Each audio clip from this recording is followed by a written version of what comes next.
All right, sports fans, how's everybody out there doing? William Martin coming at you one more time here on YouTube with another edition of the 300 Pounds of Sports Knowledge Podcast. Believe it or not, but we're closing in on nearly 20 years of the National Football League playing regular season games internationally.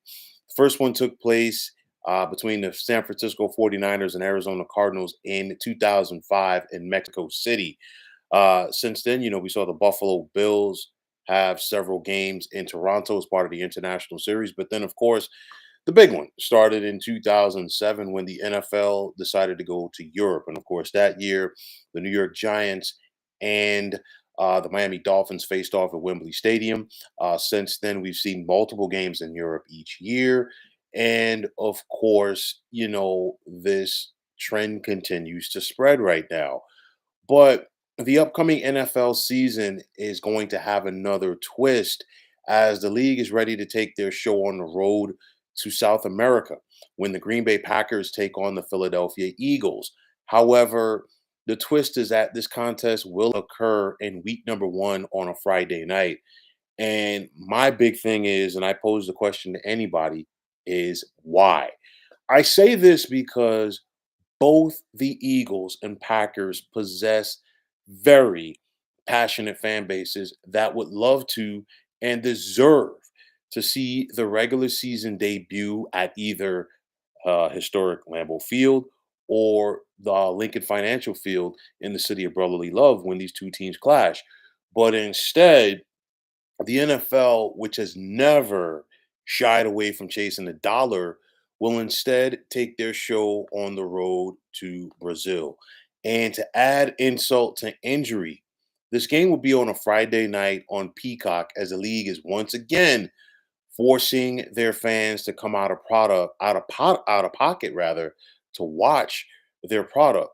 Now, it's greed to the 10th power. There's no other way to say it. We saw the NFL put a playoff game on Peacock last season, and it's only going to be a matter of time before we see the bulk of their games on streaming platforms. I mean, Amazon already has a Thursday night football deal, and I think there's plenty more of that to be coming. Now, I get it that the NFL wants to go international, but why in week one? This is not college football, okay, where we see teams during the first weekend of the season play at neutral sites. There is nothing neutral, okay, about the Packers and Eagles having to go to Brazil and play a game. Now, of course, this is the brainchild of the NFL owners adding a 17th game to the regular season, and this was partially to ensure that all 32 teams are playing international games. But at the end of the day, it's a huge slap in the face to both the Eagles and Packers' respective fan bases. When was the last time? Okay, not the COVID year. Okay, when was the last time that you saw Lambeau Field not sold out for a game or the Link not sold out for the game, especially the first game of the season? How often do you go around the NFL and not see a full stadium of fans, regardless of the team, in week number one in the season? Now, the NFL, in my opinion, dropped the ball here because if you're the Packers fans, don't you want to see Jordan Love in person after what he just did this past January? You're talking about a young man that went on the road in the playoffs for his first playoff game, destroyed the Dallas Cowboys, and then the week later, really gave the Packers. It looked like the Packers were heading to the NFC Championship game before things fell apart against the Niners.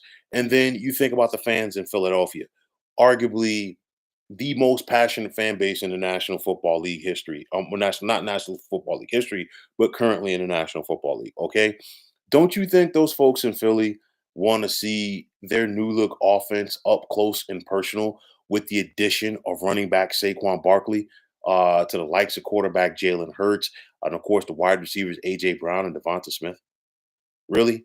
And you know how the fans and the link can get for their team. And now they're not going to have that opportunity.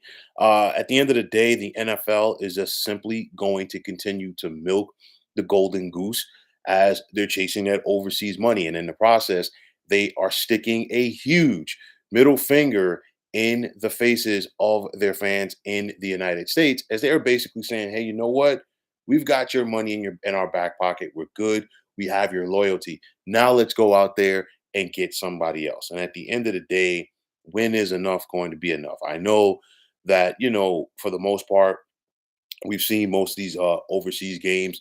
They're very well attended by the fans over there. And, the NFL, they're just chasing money at the end of the day. And this is what, Roger Goodell is doing for the owners. But I think it is a huge, okay, slap in the face to do this to so many deserving fans in the Green Bay area, as well as the Philadelphia area, that really follow their teams. But at the end of the day, the almighty dollar is what controls the National Football League. The owners are chasing it. And at the end of the day, like I said before, not to sound like a broken record, huge slap in the face to the fans of both the Packers and the Eagles. So, folks, that is going to wrap it up. And as always, I want to take this time out to thank all of you for tuning into the 300 Pounds of Sports Knowledge podcast here on YouTube. I want to take this time out to thank all of you fine folks out there for tuning in. And if you have not already, please feel free to subscribe to this channel. Now, if you're on the X, formerly known as Twitter, please feel free to follow me at 300 Pounds of Sports. And like I always say, if you follow me, it will be my pleasure to follow you right back. There's also the sports discussion group on Facebook at the Sports Depot 365. Now, you can check it out. Drop a line to be a part of one of the better sports debating sites going on social media. So, once again, fine folks, my name is William Martin, and I am signing off. I'm saying take care and have yourselves a wonderful day.